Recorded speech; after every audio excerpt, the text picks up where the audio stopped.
Last episode के and पे हमने देखा था कि हमारा चुंची अपने हाथ को सामने की तरफ करते हुए पियरलेस फिंगर टेक्निक को यूज करता है, लेकिन उस बेचारे की पियरलेस फिंगर टेक्निक बहुत ज्यादा कमजोर होती है और उस बेचारे की टेक्निक तो मॉन्स्टर्स तक पहुंच भी नहीं पाती। हमारा चुंची फिर से भागना शुरू कर देता है और कहता है कि ये हो क्या रहा है, मेरी पियरलेस फिंगर टेक्निक भी यहाँ पर काम नहीं कर रही, मेरा स्किल इतना ज्यादा वीक कैसे हो सकता है। साथ ही वो भागते हुए कहता है कि मेरे पास जो गोल्डन बुक है मैं उस गोल्डन बुक को यूज कर सकता हूँ और फिर इस पियरलेस फिंगर टेक्निक को एनालाइज कर सकता हूँ। तो वो कहता है गोल्डन बुक चलो जल्दी से इस पियरलेस फिंगर टेक्निक को एनालाइज करो और उसके बाद मुझे बताओ कि मेरी टेक्निक इतनी स्ट्रॉन्ग क्यों नहीं है। और वहीं पर वो अपनी आंखें बंद करता है, साथ उसे दिखाई देता है सिस्टर जूजैन दिखाई देती है कि सिस्टर जूजैन ने इस वाली टेक्निक को कैसे यूज किया था, उसके स्पेशल पोस्टर उसे दिखाई देती है। तो वो चुंची कहता है अब मुझे समझ आ गई कि इसको कैसे यूज करना है। तुम्हारा चुंची कहता है मुझे समझ आ गई, अब देखो जरा मैं इन मॉन्स्टर्स का क्या करता हूँ। मॉन्स्टर्स भी सारे अपने अपने डंडे लेकर उसके करीब पहुंच जाते हैं और अपने डंडू के साथ उसके ऊपर अटैक कर रहे होते हैं, जबकि हमारा चुंची वहीं पर उन सभी के बीच से निकलता है, अपनी पावर्स को रिलीज करता है और कहता है कि पियरलेस फिंगर टेक्निक। वो पियरलेस फिंगर टेक्निक को रिलीज करता है तो उसमें से जो बर्स्ट निकलती है उस बर्स्ट के साथ सभी के सभी बूथ जो होते हैं वहीं पर डिस्ट्रॉय हो जाते हैं, सभी मॉन्स्टर्स मर जाते हैं। चुंची कहता है कि सिस्टर जूजैन तुम्हारा बहुत बहुत शुक्रिया, तुम्हारी पियरलेस फिंगर टेक्निक मेरे काफी काम आई है। जबकि पैट्रियार्च उसके साथ साथ बीजुन दोनों देखकर काफी ज्यादा हैरान हो रहे होते हैं और कहते हैं इस लड़के के पास जो मार्शल आर्ट स्किल है ये तो बहुत ज्यादा एक्स्ट्राऑर्डिनरी है। तो अब हमारे चुंची ने वहां पर मॉन्स्टर्स को डिस्ट्रॉय कर दिया और वो आगे की तरफ बढ़ता है। तो क्योंकि अभी ये सेकंड लेवल ही चल रहा है तो सेकंड लेवल पूरे के ऊपर जो मॉन्स्टर्स है तो आगे और बहुत सारे मॉन्स्टर्स निकल आते हैं। तो हमारा चुंची कहता है तो यहाँ पर और भी बहुत सारे मॉन्स्टर्स है, लगता है कि इन सभी को भी इसी तरह ही मारना होगा। तो हमारा चुंची यहाँ पर इस बात को समझ जाता है कि यहाँ पर सेकंड लेवल के ऊपर उसका क्या टेस्ट किया जा रहा है। तो उसे पता चल जाता है कि यहाँ पर उसकी कॉम्बैट एबिलिटी को बढ़ाने के बारे में काम किया जा रहा है। तो वो कहता है यहाँ पर इन सभी मॉन्स्टर्स को मारकर मैं ट्रेनिंग कर सकता हूँ। तो चुंची वहाँ पर पियरलेस फिंगर टेक्निक को बेहतर करने के लिए बार बार उनके ऊपर अटैक करता है, साथ ही अपने मार्शल आर्ट स्किल्स को बेहतर बना रहा होता है। कि पर अटैक करते हुए आगे की तरफ गुजरता जाता है, उन सभी को वहाँ पर पंचेस मारा होता है, किक्स मारा होता है। खड़े पैट्रियार्च और बीजुन दोनों ही यहाँ पर काफी ज्यादा खुश हो रहे होते हैं। पैट्रियार्च कहते हैं इस लड़के को समझ आ गया कि इसे क्या करना है, ये अपनी फाइटिंग स्किल्स को यहाँ पर बेहतर बना रहा है, अपने आप को ट्रेन कर रहा है। मास्टर बीजुन कहते हैं लेकिन मास्टर क्या वाकई में ये लड़का वाकई में एक जीनियस है।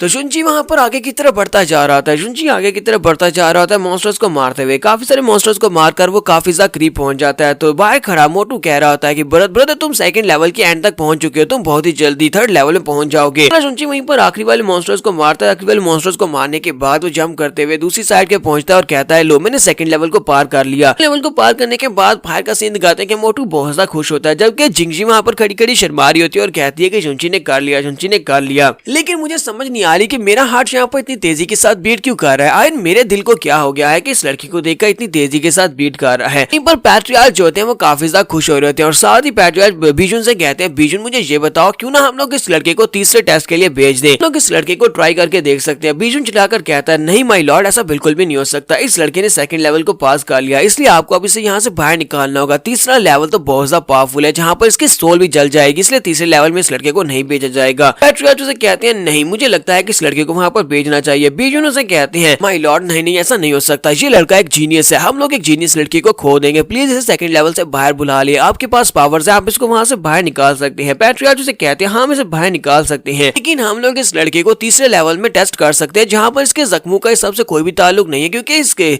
सिर्फ और सिर्फ सोल को तीसरे लेवल में चेक किया जाएगा। इसे वहाँ पर बैठकर बस अपनी सोल पावर को चेक करना है, इसके लिए बहुत ज्यादा आसान रहेगा। मास्टर बीजुन उसे कहते हैं लेकिन मैं यहाँ पर ऑब्जेक्ट करता हूँ कि कहीं एक्सीडेंटली हम लोग इस जीनियस लड़के को खो ना दे, हमारे बीटा पवेलियन को नुकसान हो जाएगा। तो भी आगे बढ़ता और कहता है कि मैं यहाँ पर अपने स्पेशल डिसाइपल की यानी कि अपने इनर डिसाइपल की पोजीशन को गिव अप करने को तैयार हूँ, आप यहाँ पर चुंची को बचा लेते हैं। तो इसी के साथ ही मास्टर बीजुन भी उसके सामने झुकते हुए कहते हैं कि मैं भी यहाँ पर अपनी पोजीशन को दांव पर लगाने को तैयार हूँ, आप इस लड़के को बचा ले, इस लड़के को वहाँ से निकाल ले, तीसरे लेवल में ना भेजे। बाकी के सभी डिसाइपल्स भी वहीं पर उनके सामने झुक जाते हैं और कहते हैं कि हम सभी लोग यहाँ पर जुंची के लिए वाउच करने को तैयार है कि जुंची को बचा लिया जाए, जुंची को तीसरे लेवल में ना भेजा जाए। मास्टर सीटू ज़ेंटियान और उनका बेटा सीटू ज़ेन वो दोनों ये देखने के बाद काफी ज्यादा हैरान होते हैं कि यहाँ पर जुंची के लिए इतने सारे लोग कहाँ से आ गए हैं। ये नहीं चाहते कि जुंची तीसरे लेवल में जाए, तो हम लोग तो चाहते थे कि जुंची वहाँ पर तीसरे लेवल में जाकर मारा जाए। तो जिंगजी भी यहाँ पर हमारे जुंची के लिए वाउच कर रही होती है, जबकि पैट्रियार्च उन सभी की बात सुनने के बाद कहते हैं चलो ठीक है तुम सभी की बात मान लेते हैं। फिर साथ ही वो कहते हैं कि इस अरे फॉर्मेशन को इस तरह बनाया गया है कि इस अरे फॉर्मेशन के अंदर से मैं उसे बाहर तो निकाल सकता हूँ, लेकिन उसकी मर्जी के बिना नहीं निकाला जा सकता।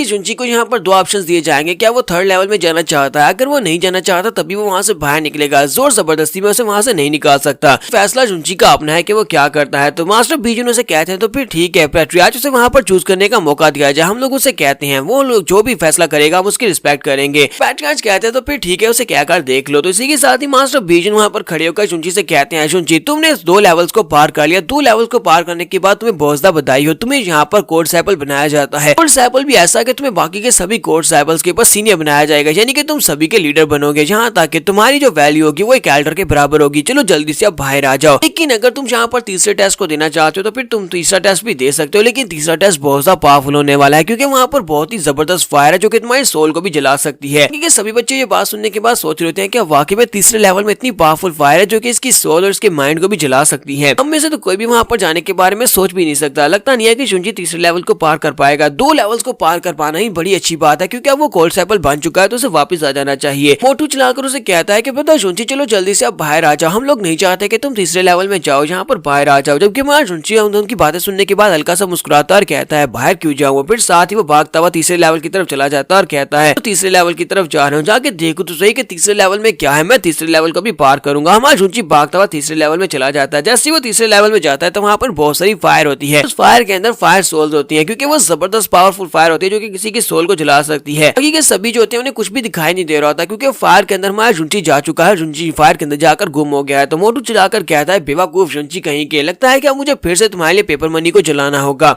तो इस बात से जिंगशी भी काफी ज्यादा घबरा जाती है, जबकि बाकी के सभी लोग भी वहाँ पर सोच रहे होते हैं इस लड़की ने क्या कर दिया, इसने बेवकूफी कर दी। जबकि मास्टर सीटू ज़ेंडियन इस बात से बहुत ज्यादा खुश होते हैं और पैट्रियार्च सोच रहे होते हैं कि ये लड़का यहाँ पर सर्वाइव कर जाता है तो फिर तो हमारे बीटा पवेलियन को एक बहुत ही बड़ा जीनियस मिलेगा, लेकिन अगर सर्वाइव नहीं कर पाता तो हमारा काफी बड़ा नुकसान होगा। हमारा जुंशी अंदर जाने के बाद अपनी रेन ड्रॉप इमेज से कहता है चलो जल्दी से बाहर निकलो और मुझे प्रोटेक्ट करो, क्योंकि रेन ड्रॉप इमेज जो है वो उसे प्रोटेक्ट करती है और फायर से हीलिंग देती है और साथ ही आसपास की एनर्जी को एब्जॉर्ब करने में मदद देती है। तो हमारा जुंशी कहता है जो तो बहुत अच्छी बात है, मुझे नहीं लगा था कि यहाँ पर फायर होगी, और फायर को तो मैं पहले से एब्जॉर्ब कर सकता हूँ। फायर को एब्जॉर्ब करके मैं उसे अपनी एनर्जी में कन्वर्ट कर सकता हूँ और उसे एब्जॉर्ब करके अपने आप को स्ट्रॉन्ग बना सकता हूँ। तुम्हारा जुंशी वहीं पर बड़ी आराम से चलता हुआ आगे की तरफ बढ़ता है अपनी रेन ड्रॉप इमेज के प्रोटेक्शन में। आसपास से ग्रेट एब्जॉर्प्शन टेक्निक को यूज करते हुए सारी की सारी फायर को एब्जॉर्ब कर रहा था, क्योंकि वो फायर जो होती है वो एनर्जी से क्रिएट हुई होती है। देखने के बाद बाकी के सभी लड़के कहते हैं हमें तो बताया गया था कि तीसरा लेवल बहुत ज्यादा पावरफुल है, जैसे तीसरा लेवल बहुत ज्यादा स्केरियस्ट है, लेकिन इसे देखकर लगता नहीं है कि ये लड़का वहाँ पर डरा हुआ है जहाँ पर तीसरा लेवल इतना खतरनाक है। तो वहाँ पर बड़ी आराम से बैठा जैसे कि वो किसी सोना में बैठा हो। तो हमारा जुंची वहीं पर अपने पास से माइक निकालता है, गाना गाना शुरू कर देता है। तो हमारा जुंची बड़ी आराम से वहाँ पर गाने गा रहा होता है। बाहर वाले सभी लड़के चिल्लाकर कहते हैं ये क्या बकवास हो रही है, तीसरा लेवल कहा जाता है कि बहुत ज्यादा पावरफुल और बहुत ज्यादा खतरनाक है, लेकिन इस लड़के ने यहाँ पर तो गाना गाना शुरू कर दिया जैसे कि ये वाकई में यहाँ पर तीसरे लेवल को एंजॉय कर रहा हो। जबकि पैट्रियार्च आगे बढ़ते हैं और मास्टर बीजुन से कहते हैं चलो जल्दी से इस लड़की को खींचकर वहाँ से बाहर निकालो, ये लड़का तो बाकी सभी के ऊपर बहुत ही बुरा असर डाल रहा है।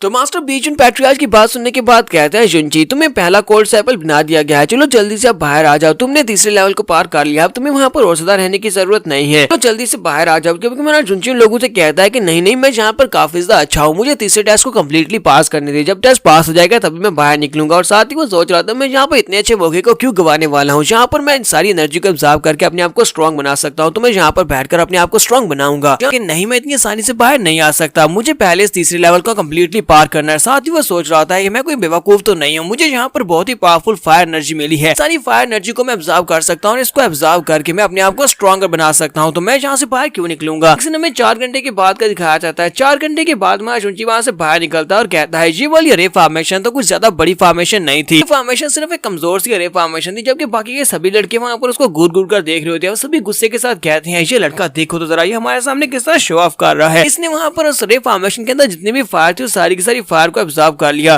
जब बाहर आता है तो बाहर आने के बाद पैट्रियार्च उसे कहते हैं कि लड़के में हमने यहाँ पर पहले कोर्स एपल बना दिया है, सिर्फ और सिर्फ तुम्हें कोर्स एपल नहीं बनाया जाएगा बल्कि तुम्हें कोर्स एपल्स का लीडर बनाया जाएगा, यानी कि तुम्हारी पोजीशन यहाँ पर एल्डर्स की पोजीशन के बराबर ही होने वाली है। तुम्हारा जुंची जी बात सुनने के बाद कहता है माय लॉर्ड आपका बहुत बहुत शुक्रिया, अब मैं यहाँ पर आपसे रिक्वेस्ट करना चाहता हूँ कि आप यहाँ पर ली फैंग की डेथ को इन्वेस्टिगेट करवाएं और आपको पता चलेगा कि ली फैंग को किसने मारा था। पैट्रियार्च उसे कहते हैं कि तुम्हारी इस बात का क्या मतलब है, क्या वाकई में ये बात सच है शीटू ज़ेन ने उसको नहीं मारा। तुम्हारा जुंची कहता है ये बात वाकई में सच है, मैंने ली फैंग को मारा था, हिमालय फायर सेक्टर के यंग मास्टर ली फैंग की जान मेरे हाथों से गई थी, जबकि ये दोनों बाप बेटा यहाँ पर इसको स्कैम बना रहे हैं, ये दोनों मेरे साथ धोखा कर रहे हैं और मेरे क्रेडिट को लेने की कोशिश कर रहे हैं। तो शीटू ज़ेन यहाँ पर बीच में बोल पड़ता है, वो जुंची के ऊपर चलाते हुए कहता है कि तुम झूठे हो, तुम यहाँ पर झूठ बोलो, ली फैंग को मैंने मारा है। तुम्हारा जुंची उसकी बात सुनने के बाद उसके मुंह पर एक जबरदस्त थप्पड़ मारता है और उसे कहता है कि तुम अपनी बकवास बंद रखो, क्योंकि तुम मेरे जूनियर हो, क्योंकि अब मैं कोल्ड्स एपल्स का लीडर बन चुका हूँ, तो इसका मतलब यह है कि मैं तुम्हारा भी लीडर हूँ। मैं यहाँ पर तुम्हें कुछ मैनर सिखाता हूँ कि जब बड़े बात कर रहे हो तो बीच में बात नहीं करते। तो मास्टर सीटू भागते हुए आगे बढ़ते हैं, जुंजी के सामने खड़े हो जाते हैं और उसे कहते हैं, लड़के तुम्हारी हिम्मत कैसे हुई यहाँ पर हमारे पैट्रियार्च के सामने तुमने मेरे बेटे के ऊपर अटैक किया, तुमने कोल्ड सैपल के ऊपर अटैक किया। तुम्हारा जुंजी उसे कहता है कि मैं तो यहाँ पर कोल्ड सैपल्स के अंदर फैले हुए गंद को साफ करने की कोशिश कर रहा हूँ, क्योंकि मैं कोल्ड सैपल्स का लीडर हूँ। इसका मतलब यह है कि कोल्ड सैपल्स में से जो भी गलती करेगा उसे सजा मैं दूंगा। तो पैट्रियार्च जुंजी की बात सुनने के बाद से कहते हैं, तुमने कहा कि ली फेंग को तुमने मारा है, क्या तुम्हारे पास इस बात का कोई सबूत है? तुम्हारा जुंजी कहता है, हाँ मेरे पास एक सबूत है। ये बात सुनने के बाद सीटू मास्टर काफी ज्यादा घबरा जाते हैं। मास्टर सीटू ज़ेंटियान सोच रहे होते हैं अब क्या करेंगे, इस लड़के के पास वाकई में कोई सबूत निकल आया तो फिर तो हम लोग यहाँ पर बहुत ही बुरा फंसने वाले हैं। लेकिन मैंने वहाँ पर सबूतों को पूरी तरह से मिटा दिया था, यहाँ तक कि उस सिटी में जहाँ पर उसकी मौत हुई थी चैंग सिटी, मैंने वहाँ पर से भी सभी के सभी सबूत मिटा दिए थे। ठीक है, सभी लोग वहाँ पर आपस में बातें कर रहे होते हैं और कहते हैं क्या वाकई में जुंजी के पास कोई सबूत होगा? अगर जुंजी के पास यहाँ पर सबूत है तो फिर सीटू ज़ेंटियान और सीटू ज़ेन वो दोनों बहुत ही बड़ी मुश्किल में पड़ने वाले हैं। पैट्रियार्च कहते हैं, लड़के क्या वाकई में तुम्हारे पास कोई सबूत है? चलो जल्दी से बताओ कि तुम्हारे पास क्या सबूत है। तुम्हारा जुंजी उनसे कहता है कि मैं यहाँ पर खुद ही सबूत हूँ, मैंने ली फेंग को मारा था तो मैं यहाँ पर आई विटनेस हूँ, मैंने अपनी आंखों के साथ ली फेंग को अपने हाथों से मरते हुए देखा है। ये बात सुनने के बाद सभी लड़के चिल्लाकर उनसे कहते हैं, क्या तुम कोई बेवकूफ हो? ये तुम क्या बकवास किए जा रहे हो? हम लोग यहाँ पर तुम्हारी बात के ऊपर भरोसा कर ले, क्योंकि तुम ही तो यहाँ पर ये क्लेम कर रहे हो कि तुमने ली फेंग को मारा, तुम साथ ही ये कह रहे हो कि तुम ही यहाँ पर आई विटनेस हो। जुंजी कहता है, क्या तुम लोग इसको सबूत नहीं मान सकते? तो पैट्रियार्च भी गुस्सा आ जाते हैं और उसे कहते हैं, जुंजी अगर तुम यहाँ पर हमें कोई सीरियस बात नहीं बताने वाले, अगर सीरियसली कोई सबूत नहीं है तो फिर यहाँ पर बारे में बात करना बंद करो, वरना तुम्हें सजा दी जाएगी। तुम्हारा जुंजी अपने पास से पियरलेस फिंगर टेक्निक को रिलीज करता है और कहता है, ये पियरलेस फिंगर टेक्निक है। इस बंदे ने मास्टर वुल्फ को मारा था। मास्टर जैन जो कि हेवनली फायर सेक्टर के मैरो वाशिंग राम के एक्सपर्ट थे, उस बंदे को मारने वाली उस औरत ने मुझे ये वाली स्पेशल स्किल को सिखाया था। ये वाली स्पेशल स्किल आपने पहले कभी भी नहीं देखे होंगे। ये देखने के बाद पैट्रियार्च भी वहाँ पर सोच रहे होते हैं, हाँ इस लड़के के पास जो स्पेशल स्किल है, ये स्पेशल स्किल काफी ज्यादा स्पेशल है, लगता नहीं है कि कोई यहाँ पर इस स्पेशल स्किल को यूज कर सकता है, क्योंकि मैंने पहले कभी भी स्पेशल स्किल को नहीं देखा होगा।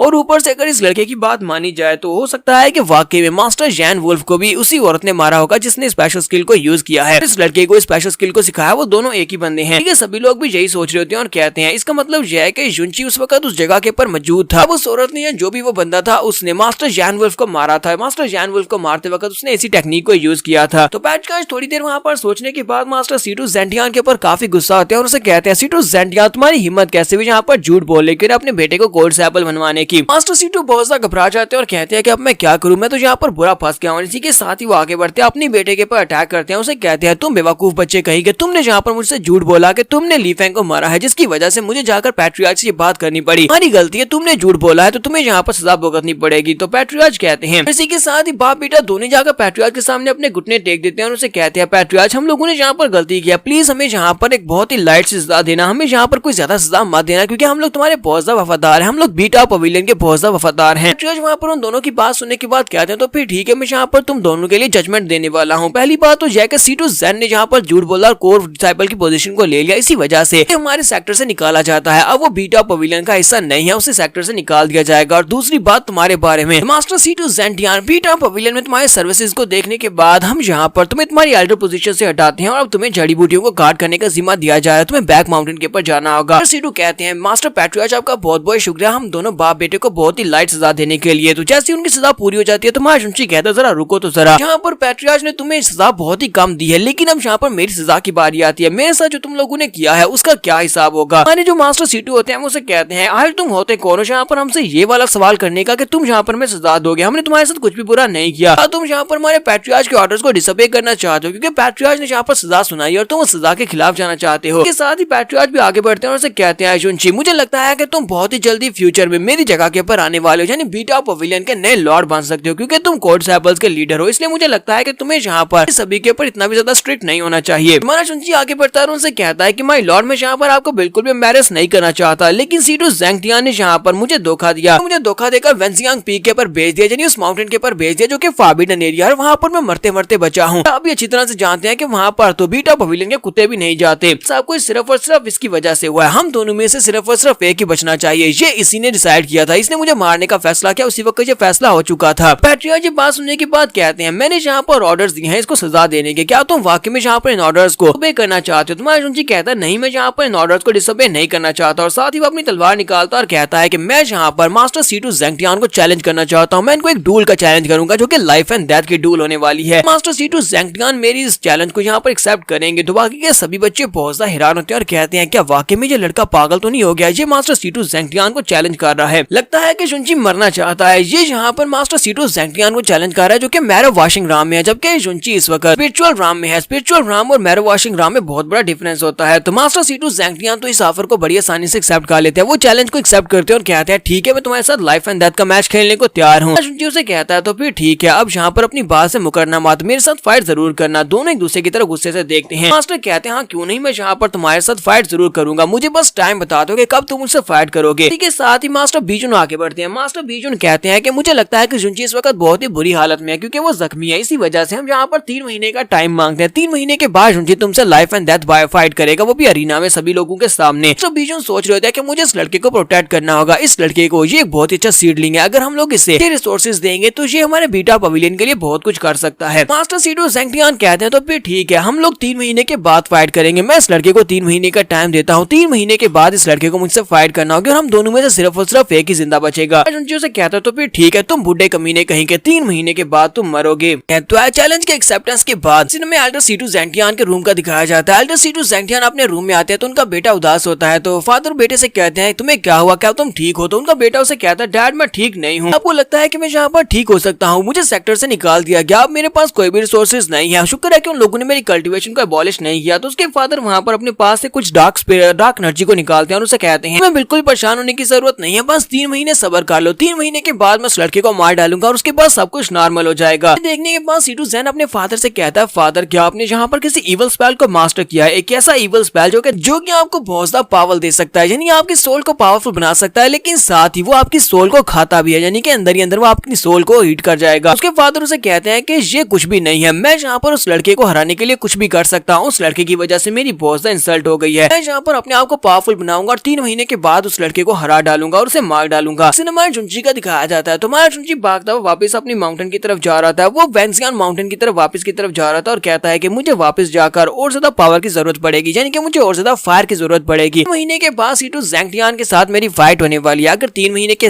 बाद मेरी उसके साथ फाइट होगी तो फिर मुझे वहाँ पर फायर की जरूरत पड़ेगी ताकि मैं अपने आप को स्ट्रॉन्ग बना सकूं। तो जुनची भागता हुआ उस केव की तरफ जा रहा था। जैसे ही वो अंदर पहुंचता है तो मास्टर अभी भी वहीं पर बैठे होते हैं। मास्टर काओ फ्यूजन वहाँ पर आग जलाकर वहीं पर रो रहे होते हैं और पेपर मनी जला रहे होते हैं। जुनची जल्दी से भागता हुआ जाकर उनके कटोरे के अंदर बैठ जाता है जहाँ पर आग होती है। वो कहता है काओ फ्यूजन मैंने तुम्हें बहुत ज्यादा मिस किया और साथ ही वो रोना शुरू कर देता है। मास्टर काओ फ्यूजन भी से कहते हैं लड़के तुम यहाँ पर वापस क्या करने के लिए आए हो? तुम्हारा जुनची उसे कहता है मास्टर काओ फ्यूजन को मैं बहुत ज्यादा मिस कर रहा था, काओ फ्यूजन एक बहुत ही बुरी मौत मरा जिसका अफसोस करने के लिए मैं यहाँ पर आया हूँ, मुझे काओ फ्यूजन का बहुत ज्यादा अफसोस हो रहा है। साथ ही वो सोच रहा था कि मैं यहाँ पर और क्या करने के लिए आया हूँ, तुम्हारी फायर के अंदर से मैं की पावर को ऑब्जर्व करने के लिए आया, क्योंकि तुम यहाँ पर जिन स्क्रिप्चर वाले पेपर मनी को यहाँ पर जलाते हो उसके अंदर से बहुत सारी की पावर निकलती है और इस फायर के साथ मैं अपने आप को स्ट्रॉन्ग बना सकता हूँ। मास्टर वहाँ पर सोच रहे होते हैं कि इस लड़के को अचानक से क्या हो गया है, लास्ट टाइम तो यहाँ पर से भागने की कोशिश कर रहा था लेकिन अब देखो यहाँ पर ये जानबूझकर आकर फायर के अंदर बैठ गया है। जुनची उसे कहता है कि मास्टर प्लीज यहाँ पर और ज्यादा पेपर मनी को जलाओ ना, हमें यहाँ पर काओ फ्यूजन को और ज्यादा श्रद्धांजलि देनी चाहिए और ज्यादा पेपर मनी को जलाओ। मास्टर इसी के साथ उसे एक जबरदस्त किक मारते हैं और उसे कहते हैं यहाँ से दफा हो जाओ, मेरी आग के अंदर से बाहर निकलो, तुम यहाँ पर दोबारा से मेरी आग को सोखने के लिए आए हो। जुनची वहाँ से उठता है और उसे कहता है कि मास्टर अच्छा ठीक है मैं यहाँ से चला जाता हूँ। जुनची कहता है लगता है कहीं और जगह मुझे किसी और जगह के ऊपर जाकर आग को ढूंढना होगा। एक्शन में फिर से लॉन्गशू माउंटेन का दिखाया जाता है, यानी कि ड्रैगन हेड माउंटेन का दिखाया जाता है। जुनची वहाँ पर जाने के बाद फिर से बेल को बजा देता है। सभी लोग कहते हैं ये क्या, किसी ने यहाँ पर फिर से बेल को बजा दिया है, ऐसा कौन होगा जिसके अंदर इतनी ज्यादा हिम्मत आ गया कि वो फिर से बेल को बजाकर टेस्ट को देना चाहता है? कहीं ऐसा तो नहीं है कि उस जुनची के टेस्ट को देने की वजह से बाकी के बच्चों की बहुत ज्यादा हिम्मत बढ़ गई और वो लोग भी यहाँ पर इस टेस्ट को देना चाहते हैं। जल्दी से वहाँ पर चलकर देखते हैं कि इस बार किसने वहाँ पर बेल को बजाया है और कौन यहाँ पर टेस्ट को पास करने वाला है। तो भागते हुए उस जगह पर पहुंचते हैं। तुम्हारा जुनची वहाँ पर खड़ा होता है। हमारा जुनची से कहता है तुम सभी लोग यहाँ पर दोबारा से आए हो, तुम सभी का बहुत बहुत शुक्रिया, जबकि वो सभी लोग बहुत ज्यादा गुस्सा होते हैं, स्पेशली मास्टर बाइजुन। वो से कहते हैं कि तुमने पहले उस टेस्ट को पास कर लिया और तुम्हें कोल्ड एप्पल बन चुके हो, अब तुम यहाँ पर दोबारा इस टेस्ट को क्यों देना चाहते हो? तुम्हारा जुनची आगे बढ़ता है। मास्टर बीजुन से कहता है लॉर्ड मैं यहाँ पर दोबारा से टेस्ट देना चाहता हूँ, मुझे लगता है कि उस टेस्ट को देने के दौरान मेरा पोस्टर बिल्कुल भी ग्रेसफुल नहीं था, मुझे इस बार एटीट्यूड के साथ इस टेस्ट को पास करना है, तो इसी वजह से मैं दोबारा ट्राई करना चाहता हूँ। बात सुनने के बाद वो सभी लोग कहते हैं क्या वाकई में यहाँ पर सिर्फ और सिर्फ इसलिए ट्राई करना चाहता है कि पहली बार इसका जो पोस्टर और एटीट्यूड था वो अच्छा नहीं था और इस बार ये एक्शंस के साथ टेस्ट को पास करेगा। तो मास्टर बीजुन भी काफी गुस्सा होते हैं और चिल्लाकर उसे कहते हैं क्या तुम्हें लगता है कि ये कोई डेथ गेम है जिसे तुम खेलने के लिए जा रहे हो? ये डेथ गेम नहीं है बल्कि एक फॉर्मेशन है, तुम फॉर्मेशन का नाजायज फायदा नहीं उठा सकते, तो ना तुम वहाँ पर जाकर उस फॉर्मेशन के अंदर डांस ही कर लो अगर तुम्हें वहाँ पर एटीट्यूड और ग्रेस ही दिखानी है। तो मास्टर जी कहता है मास्टर ये बहुत ही अच्छा आइडिया है, अगली बार जब मैं वहाँ पर जाऊंगा तो मैं डांस को जरूर अप्लाई करूंगा, अभी भी जाकर डांस करता हूँ। तो हमारा शुंची जो होता है वो फॉर्मेशन के अंदर चला जाता है, जबकि मास्टर अभी भी चलाकर उसे कह रहे होते हैं ऐसा मत करो। तो हमारा शुंची वहाँ पर सीधा थर्ड राउंड में जाता है, क्योंकि थर्ड राउंड में बहुत सारी फायर होती है। शुंची कहता है कि यहाँ पर जो फायर है ये काफी ज्यादा स्पेशल फायर है, इस फायर को ऑब्जर्व करके मैं अपनी पावर्स को बढ़ा सकता हूँ। तो वहाँ पर उसे टोटल 4 घंटे मिलते हैं, यानी कि तीसरे राउंड में सिर्फ और सिर्फ 4 घंटे का टाइम होता है। शुंची कहता है कि 4 घंटे का टाइम काफी नहीं है, मैं यहाँ पर ज्यादा पावरफुल एनर्जी को ऑब्जर्व नहीं कर पा रहा। मेरे पास यहाँ पर स्पिरिट फॉर्मेशंस बनाने का कोई फार्मूला होता, स्पिरिट फॉर्मेशंस को बिछाकर मैं सारी एनर्जी के फ्लो को तेज कर देता हूँ, जहाँ पर से स्पिरिट एनर्जी को तेजी के साथ ऑब्जर्व कर पाता। काश कुछ ऐसा फार्मूला होता। शुंची कहता है कि मेरे पास जो स्पेशल गोल्डन बुक है उसके अंदर भी ऐसा कोई भी तरीका नहीं लिखा। फिर साथ ही वो कहता है क्यों ना मैं जाकर पैट्रियार्च से बात करूं। मुझे पता है कि पैट्रियार्च रे फॉर्मेशन बनाने के माहिर हैं, क्योंकि उन्होंने वहां पर इल्यूजन फॉर्मेशन बनाई थी। तो वो पैट्रियार्च के पास चलता है और कहता है कि चलो पैट्रियार्च से पूछते हैं। तो नेक्स्ट सीन में पैट्रियार्च के रूम का दिखाया जाता है। पैट्रियार्च अपने बिस्तर के ऊपर बड़े ही आराम से लेटे होते हैं। उसे कहते हैं लड़के क्या तुम यहाँ पर माफी की भीख मांगने के लिए आए और मुझसे ये कहोगे कि मैं तुम्हारे और सीटू ज़ैंगटियान के दरमियान में सुलह करवा दूं और 3 महीने के बाद तुम दोनों की फायर को खत्म करवा दूं। ऐसा कर भी सकता हूँ, मैं तुम दोनों की फायर को खत्म करवा सकता हूँ। तो शुंची कहता है नहीं नहीं माय लॉर्ड, मैं यहाँ पर आपसे फॉर्मेशंस बनाने के स्किल सीखने के लिए आया हूँ, ना कि यहाँ पर आपसे ये रिक्वेस्ट करने के लिए आया हूँ कि मुझे यहाँ पर फाइट नहीं करनी। पैट्रिया ये बात सुनने के बाद कहते हैं क्या वाकई में तुम फॉर्मेशन बनाने के स्किल सीखना चाहते हो? क्या पता भी है कि फॉर्मेशन बनाने के स्किल क्या होते हैं? तुम्हारा शुंची से वहाँ पर कुछ बताता है फॉर्मेशन बनाने के स्किल्स के बारे में। वो कहता है कि फॉर्मेशन बनाने के लिए हमें आसपास की नेचर को एनालाइज करना पड़ता है और आसपास की नेचर को हम लोग एनालाइज करने के बाद स्पिरिट फॉर्मेशन बना सकते हैं, जिनकी मदद से हम लोग आसपास की एनर्जी को गैदर कर सकते हैं। तो उसकी बात सुनने के बाद कहते हैं ये काफी ज्यादा अच्छी बात है, तुमने तो काफी अच्छा रटा लगाया हुआ है।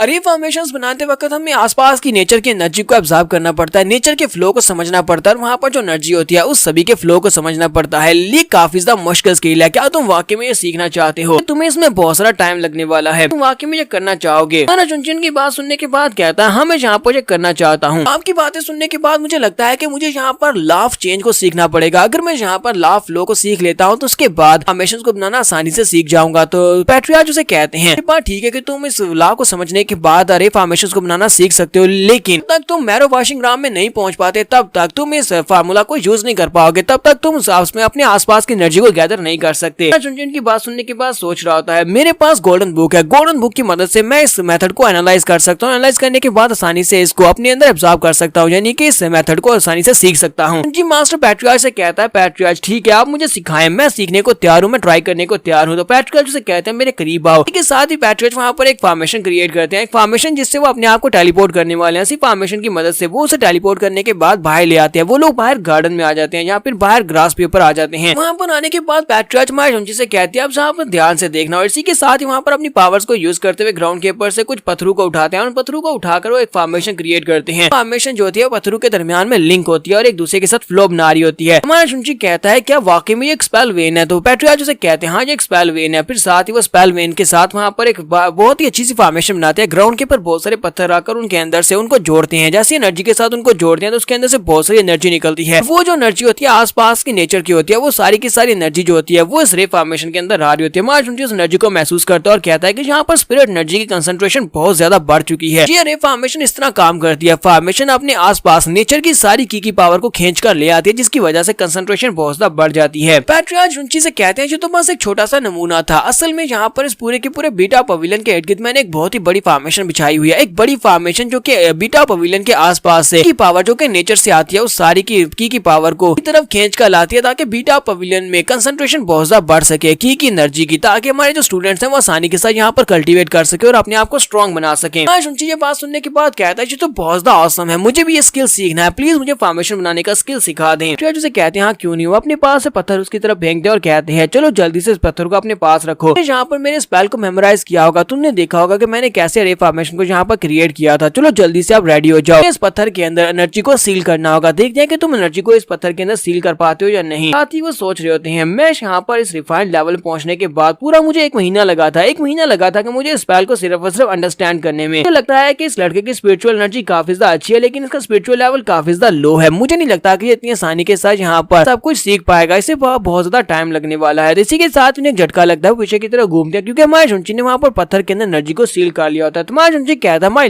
लॉर्ड मेरी तरफ देखे, क्या मैंने सही किया है? पैट्रियार्च इस बात से बहुत ज्यादा हैरान होते हैं, लेकिन इसी के साथ ही हमारे शुंची के पास जो पत्थर होता है वो टुकड़े टुकड़े हो जाता है। तो पैट्रियार्च उसे कहते हैं ये इतना भी आसान नहीं है। तो शुंची कहता है ये तो बहुत ही बुरा हुआ, मैं इसके अंदर एनर्जी को सील करके नहीं रख पाया, एनर्जी की सील अपने आप टूट गई, जिसकी वजह से ये पत्थर टुकड़े टुकड़े हो गया। पैट्रियाज अंदर से सोच रही होती है, जरा देखो तो सही, ये लड़का कितना बड़ा नाशुक्र है, इसने यहाँ पर पहली बार में यहाँ पर इस पत्थर के अंदर एनर्जी को सील करना सीख लिया, जबकि मुझे पूरा 1 महीना लगा था और मैं अपने आप को एक जीनियस कहता हूँ। पैट्रियाज उसे कहता है कि तुम्हें यहाँ पर ज्यादा परेशान होने की जरूरत नहीं है, ऐसा होगा 2-3 बार ऐसा होगा और तीसरी चौथी बार तुम इसको अच्छे से मास्टर कर लोगे। नेक्स्ट सीन हमें तकरीबन 1 महीने के बाद का दिखाया जाता है। 1 महीने के बाद हमारे जुंची ने उन पत्थरों को बड़ी आसानी से कंट्रोल करना सीख लिया। पहले वो सिर्फ एक पत्थर को कंट्रोल नहीं कर पा रहा था, लेकिन अब उसने यहाँ पर 3 पत्थरों के अंदर एनर्जी को स्टील कर लिया। 3 पत्थरों के अंदर एनर्जी को सील करने के बाद तीनों पत्थरों को यहाँ पर लिंक करने के लिए बिल्कुल रेडी है और उसके आसपास बहुत सारी एनर्जी मंडला रही होती है जो कि आसपास की नेचर से निकल कर आ रही होती है। तो जुंची वहाँ पर उस एनर्जी को महसूस कर रहा होता है। वो कहता है सारी की सारी पावरफुल हाई कंसंट्रेशन वाली एनर्जी मुझे महसूस हो रही है, इसके साथ मेरी बॉडी यहाँ पर स्ट्रॉन्ग होती जा रही है। फिर साथ ही वो हंसना शुरू कर देता है और कहता है कि मैं एक बहुत बड़ा जीनियस हूँ, जी पहले से पता था कि मैं ये आसानी से कर लूंगा। पैट्रियाज उसके पास आते हैं और उसे कहते हैं लड़के तुमने बहुत ही अच्छा काम किया, चलो जल्दी से आप स्पिरिट फॉर्मेशन बनाने का काम शुरू करो। तुमने यहाँ पर इस पत्थरों के अंदर एनर्जी को सील करना सीख लिया है, तो अब यहाँ पर इन पत्थरों को यूज करते हुए इनको आपस में लिंक करो और रे फॉर्मेशन को क्रिएट करो। जबकि पैट्रियाज वहाँ पर अंदर से रो रहे होते हैं और कहते हैं कि मुझे इस रे फॉर्मेशन बनाने के मेथड को पूरे 3 साल लगे थे, 3 साल लगे मुझे इसको सीखने में, लेकिन इस लड़के ने 1 महीने में यहाँ पर पत्थरों को चेन बनाने के लायक बना लिया है। इसी के साथ ही पैट्रियाज अपने पास एक बुक निकालते हैं, जुंची से कहते हैं लड़के ये लो, ये मेरी बुक है, इस बुक के अंदर मैंने बहुत सारे मेथड्स लिखे हुए हैं रे फॉर्मेशन को बिछाने के, रे फॉर्मेशन को बनाने के, तुम्हें इस बुक को खुद ही पढ़ना होगा। जुंची से कहता है कि पैट्रियाज आपका बहुत बहुत शुक्रिया, आपने यहाँ पर मेरी बहुत ज्यादा मदद की है। तो पैट्रियाज उसे कहते हैं तो मैं ये देखना चाहता हूँ कि मैरो वॉशिंग राम में पहुंचने के बाद तुम अपने इस रे फॉर्मेशन बनाने के स्किल को कहाँ तक पहुंचा पाते हो, कि तुम्हारा ये स्किल लेवल कहाँ तक पहुंच पाता है। फिर साथ ही वो जुंची को एडवाइस देते हुए कहता है क्यों ना तुम अपनी वेंजिन पीक के पर वापस जाओ और जाकर मास्टर काओ फ्यूजन से इस बारे में एडवाइस लो। मास्टर काओ फ्यूजन रे फॉर्मेशन के उस्ताद हैं, वो तुम्हें बहुत ही अच्छे से एडवाइस कर सकते हैं। जुंची ये बात सुनने के बाद काफी हैरान होता है और कहता है क्या वाकई मास्टर काओ फ्यूजन वो एक बहुत ही पावरफुल मास्टर है। सोच रहा होता है अगर पैट्रियाज उसका नाम ले रहे हैं तो इसका मतलब यह है कि वाकई में एक स्ट्रॉन्ग मास्टर होगा। जुंची वहाँ से वापस की तरफ मुड़ पड़ता है और कहता है मुझे यहाँ से वापस जाना होगा। वापस जाते हैं और उसके बाद मास्टर काओ फ्यूजन से मिलने के लिए जाऊंगा। तुम्हारा जुंची वहीं पर उसी माउंटेन के ऊपर प्रैक्टिस कर रहा होता है। जुंची कहता है मुझे यहाँ पर पूरा 1 महीना हो चुका है, पूरा एक और महीना गुजारने के बाद हमारा जुंची ने वहाँ पर काफी सारी पावरफुल स्पिरिचुअल एनर्जी को गैदर किया है। इतनी सारी स्पिरिचुअल एनर्जी को फॉर्मेशन की मदद से गैदर करने के बाद उसका लेवल अप हो रहा है, लेकिन वो इस वक्त अपनी स्पिरिचुअल राम की पीक पर पहुंच चुका है और बहुत ही जल्दी वो मैरो वॉशिंग राम में पहुंच जाएगा। और जुंची इस बात से बहुत ज्यादा खुश होता है। फिर साथ ही कहता है कि मुझे अपनी नई पावर्स को टेस्ट करना है। जुंची वहाँ से अकेडमी की तरफ जब वापस आता है तो मोटू को दिखाते हैं कि मोटू बहुत ही बुरी तरह से मार खाने के बाद सामने से उसकी तरफ आगे बढ़ आता है। जुंची से वो देखकर कहता है कि ब्रदर जुंची शुक्र है कि तुम वापस आ गए, ब्रदर जुंची जल्दी से मेरे पास आओ। जुंची उसकी तरफ देखता है और कहता है ये क्या, इस बेचारे को इतनी बुरी तरह से किसने मारा कि इस बेचारे की तो शक्ल ही पिगी से मिल रही है। जुंची आगे बढ़ता है, जाकर ब्रदर डू को सहारा देता है और उसे कहता है कि ब्रदर डू तुम्हारे साथ क्या हुआ, बताओ ये सब कुछ तुम्हारे साथ किसने किया है। तो मोटू से कहता है कि ब्रदर जुंची तुमने मुझे टास्क दिया था कि मैं तुम्हारे लिए लेटर्स लिखूं, जिंगजी को लेटर लिखूं। मैं तुम्हारा दिया हुआ लेटर उसको देने के लिए गया था। जब मैं लेटर उसे देने के लिए गया तो वहाँ पर एक लड़का था, उसने मुझे बहुत ही बुरी तरह से पीटा। उस लड़के का नाम जिन जुनजिन है। जुंची उसकी बात सुनने के बाद कहता है कि ब्रदर डू तुम्हें परेशान होने की जरूरत नहीं है, मैं तुम्हारा पूरा बदला लूंगा, देखो मैं क्या करता हूँ। और इसी के साथ ही वो दोनों वहाँ पर से ऊपर की तरफ चलना स्टार्ट करते हैं। जुंची गुस्से के साथ आगे की तरफ बढ़ रहा था, जबकि बाकी के सभी लड़के वहीं पर खड़े होते हैं और कहते हैं लगता है कि मजा आने वाला है, तमाशे में देखने को मजा आएगा। एक तरफ से जुनजिन है जो कि जिंगजी के पीछे है और दूसरी तरफ से ये जुंची है जो कि जिंगजी को रोजाना लेटर लिखता है। जुनजिन को ये बात बिल्कुल भी पसंद नहीं आने वाली, वो जुंची के साथ फाइट जरूर करेगा। चलो हम लोग भी चलकर देखते हैं कि इन दोनों के दरमियान में आगे क्या होने वाला है। एक सीन ऊपर का दिखाते हैं जहाँ पर जुनजिन वाकई में जिंगजी के पीछे होता है। तो वो जिंगजी से कहता है जिंगजी प्लीज मेरी बात मान लो, तुम्हारी हाथ और उस लड़के से भी निमट लेना है। वो लड़का जुंची जो कि तुम्हें तंग करता है, तुम्हें लेटर लिखता रहता है, मैं उससे निमट लूंगा। जबकि जिंगजी गुस्से के साथ पीछे की तरफ घूमते हैं और उसे कहते हैं इस सबसे तुम्हारा कोई भी ताल्लुक नहीं है, तुम इस सबसे दूर रहो। और हमारा जुंची भी वहीं पर पहुंच जाता है। तुम्हारा जुंची वहाँ पर आने के बाद उसे कहता है तुम यहाँ पर किसी लड़की की नजरों में अपने आप को साबित करना चाहते हो तो तुम्हें उस लड़की के सामने अपनी एबिलिटीज को शो करवाना होगा, वरना तुम यहाँ पर किसी भी लड़की की नजर में अपनी इज्जत नहीं बना पाओगे।